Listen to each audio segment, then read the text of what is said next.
കേരള പഞ്ചായത്ത് ദിനത്തോടനുബന്ധിച്ച് കോഴഞ്ചേരി പഞ്ചായത്ത് വികസന സെമിനാർ നടത്തി. വാർഡുകളെ ബന്ധിപ്പിച്ചുകൊണ്ട് മിനി ബസ് സിറ്റി സർവീസ് നടത്താൻ തീരുമാനമായതായി പഞ്ചായത്ത് ഭരണസമിതി അറിയിച്ചു.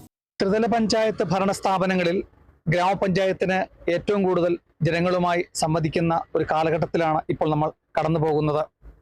ഗ്രാമസ്വരാജും പഞ്ചായത്ത് രാജും ഒക്കെ വന്നതിൻ്റെ അടിസ്ഥാനത്തിൽ ഇന്ന് ദേശീയ പഞ്ചായത്ത് ദിനമായി ആചരിക്കുന്ന വേളയിലാണ് കോഴഞ്ചേരി ഗ്രാമപഞ്ചായത്ത് വികസന സെമിനാർ അവതരിപ്പിച്ചുകൊണ്ട് ഈ പഞ്ചായത്ത് ദിനം നമ്മളോടൊപ്പം പഞ്ചായത്ത് ആഘോഷിച്ചത്.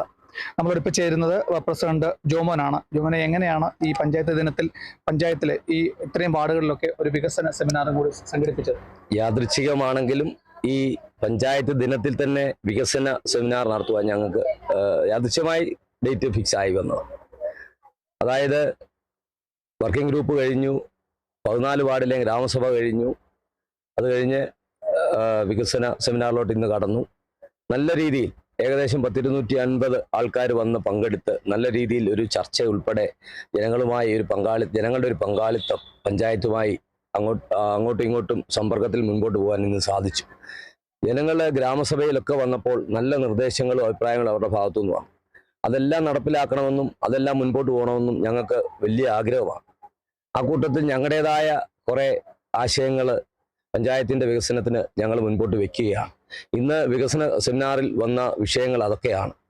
ഇന്നത്തെ ഏറ്റവും ഒരു പ്രധാന ഒരു ആശയമായി ഒരാളുടെ കയ്യിൽ നിന്ന്, ഒരു 12ാം വാർഡിലെ ഒരു അംഗത്തിൻ്റെ കയ്യിൽ നിന്ന്, ഒരു പൊതുജനത്തിൻ്റെ കയ്യിൽ നിന്ന് വന്ന ഒരു ആശയം നല്ലതാണ്. ഒരു തിരുവനന്തപുരത്തൊക്കെ ഉള്ളതുപോലെ ഒരു കോഴഞ്ചേരി സിറ്റി സർവീസ്, അതായത് കോഴഞ്ചേരിക്കുള്ളിൽ ട്രാഫിക്കിൻ്റെ വണ്ടിയുടെ തിരക്കൊക്കെ കുറയ്ക്കാൻ വേണ്ടി ഒരു മിനി ബസ് കോഴഞ്ചേരിക്ക് ഉള്ളിൽ മാത്രമായിട്ട് ഓടുന്ന, അതായത് ഗ്രാമപ്രദേശം പോക്കറ്റ് റോഡുകൾ വഴി ഓടി ടൗണിൽ വരുന്ന ഒരു പദ്ധതിയെ പറ്റി ഒരു അഭിപ്രായമാണ്. ഞങ്ങൾക്ക് അത് നല്ലൊരു ആശയമായിട്ട് തോന്നി. അതായത് കീഴുകരയിൽ നിന്ന് തുടങ്ങി മേലുകര ഉൾപ്പെടെ 14 വാർഡും ചുറ്റി കോഴഞ്ചേരി ടൗണിൽ എത്തുകയും അവിടെ 1 മണിക്കൂർ സ്റ്റേ ചെയ്തുകൊണ്ട് ആൾക്കാർക്ക് സാധനങ്ങളൊക്കെ മേടിക്കാനുള്ള ഒരു സമയം കൊടുത്തുകൊണ്ട് തിരിച്ച് അതേ ഏരിയയിൽ കൊണ്ടുവിടുന്നു. ആ കൂട്ടത്തിൽ തന്നെ ആളിനെ കയറാനുള്ളവരെ വീണ്ടും കയറും. ഒരു റൊട്ടേഷൻ ഇങ്ങനെ കറങ്ങുന്ന ഒരു കോഴഞ്ചേരി തന്നെ ടൗൺ ചുറ്റി ഇറങ്ങി ജനങ്ങളെ എത്തിക്കുന്ന ഒരു സംഭവം. അപ്പം വീടുകളിലുള്ള 2 വീലറിലെ വരുന്നവർക്കും അല്ലെ മറ്റേ കാറയിലൊക്കെ മാർക്കറ്റിലൊക്കെ വരുന്നവർക്കും അത് ഒഴിവാക്കി ഈ വണ്ടികൾ കയറി വരാൻ പറ്റും. അപ്പം പഞ്ചായത്തിൻ്റെ ഒരു പുതിയ പദ്ധതിയായി അത് വരും. ജനങ്ങൾക്ക് അത് പ്രയോജനകരമാകുമെന്ന് ഞങ്ങൾ വിശ്വസിക്കുന്നു.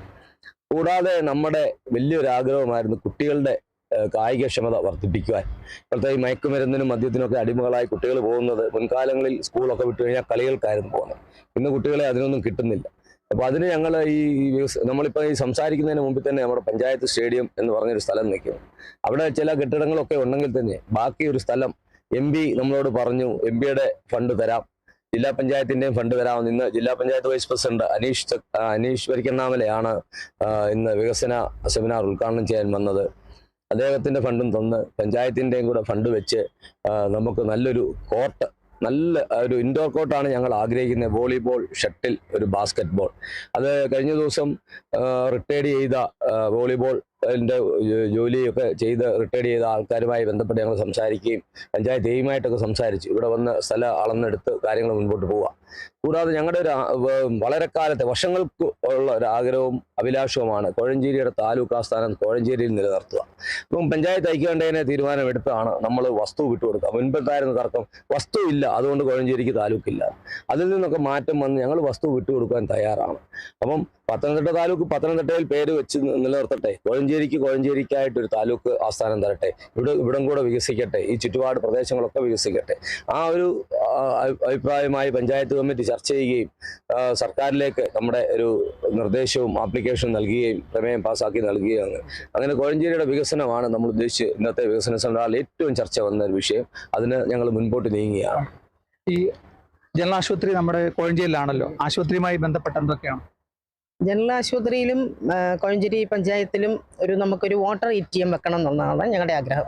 കാരണം ശുദ്ധജലത്തിന് ആൾക്കാർ നാട്ടിൽ ഇത്രയും ചൂടുള്ള സമയത്ത് വരുമ്പോൾ അവർക്ക് നല്ല ശുദ്ധജലം കുടിക്കാൻ കിട്ടുക എന്നുള്ളത് വലിയൊരു ആശ്വാസമാണ്. അപ്പോൾ വാട്ടർ ATM വളരെ തുച്ഛമായ നിരക്കിൽ അവർക്ക് ശുദ്ധജലം ജനങ്ങൾക്ക് കിട്ടാനുള്ള ഒരു സൗകര്യം ഞങ്ങൾ ചെയ്യാനുള്ള പദ്ധതി ഇട്ടിട്ടുണ്ട്. അതുപോലെ ഒപ്പം തന്നെയാണല്ലോ ഈ കോഴഞ്ചേരിക്ക് ഏറ്റവും കൂടുതൽ വരുമാനം ഉണ്ടാക്കി തരുന്നതാണ് അവിടുത്തെ മാർക്കറ്റ്. അതിന് എന്തൊക്കെയാണ്?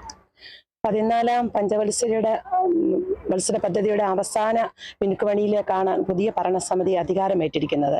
കോഴഞ്ചേരിക്കാരുടെ സ്വപ്നമാണ് ഒരു മാർക്കറ്റ് സമുച്ചയം വരിക എന്നുള്ളത്. സാധാരണക്കാരുടെ വാണിജ്യ കേന്ദ്രമായിരുന്ന കോഴഞ്ചേരി ചന്തയിൽ നിന്ന് പ്രശസ്തി ആർജിച്ച ആ മാർക്കറ്റ് ഇന്നിപ്പോൾ ശിഥിലമായി പോയിരിക്കുകയാണ്. അപ്പം നബാർഡിന്റെ 25 കോടി ഫണ്ട് ലഭ്യമാകുമെന്ന് മനസ്സിലാക്കുന്നു. അതോടൊപ്പം തന്നെ പഞ്ചായത്തിന്റെ 5% ഫണ്ട് കൂടി വെച്ച് നല്ലൊരു മാർക്കറ്റ് സമുച്ചയം നിർമ്മിക്കാൻ വേണ്ടിയിട്ടുള്ള ഒരു ലക്ഷ്യത്തിലേക്ക് ഞങ്ങൾ പുതിയ ഭരണസമിതി ആഹ്വാനം ചെയ്തിരിക്കുകയാണ്. എന്തൊക്കെയാണ് ഞങ്ങളുടെ ആഗ്രഹം? ഇപ്പോഴത്തെ ഭരണസമിതിയുടെ ആഗ്രഹം, ഇവിടെ ഞങ്ങൾ കുറെ കണ്ടം നമുക്കിവിടെ ഉണ്ട്, അത് നമുക്ക് ഏറ്റെടുത്ത് നമുക്ക് ശരിക്കും ഒരു കളിക്കളം ഞങ്ങൾക്ക് ഇവിടെ ഇല്ല, പിന്നെ കുട്ടികൾക്ക് പാർക്ക്, ഇത് രണ്ടും ഞങ്ങൾക്ക് അത്യാവശ്യമായിട്ട് നമ്മുടെ നാടിന് വേണ്ടി കൊടുക്കേണ്ടത്. അതാണ് ഞങ്ങളുടെ താല്പര്യം. പഞ്ചായത്ത് ദിനത്തിൽ ഒട്ടേറെ വികസന കാര്യങ്ങളുമായിട്ടാണ് കോഴഞ്ചേരി പഞ്ചായത്ത് മുന്നോട്ട് പോകുന്നത്. ഈ വികസന കാര്യങ്ങൾ യുദ്ധകാല അടിസ്ഥാനത്തിൽ തന്നെ പ്രാവർത്തികമാക്കാനാണ് ഈ ഭരണസമിതിയുടെ തീരുമാനം. കേരള വിഷൻ ന്യൂസിനു വേണ്ടി ക്യാമറ പേഴ്സൺ പ്രദീപ് അങ്ങാടിക്കൊപ്പം പ്രസാദം ജെ, പത്തനംതിട്ട.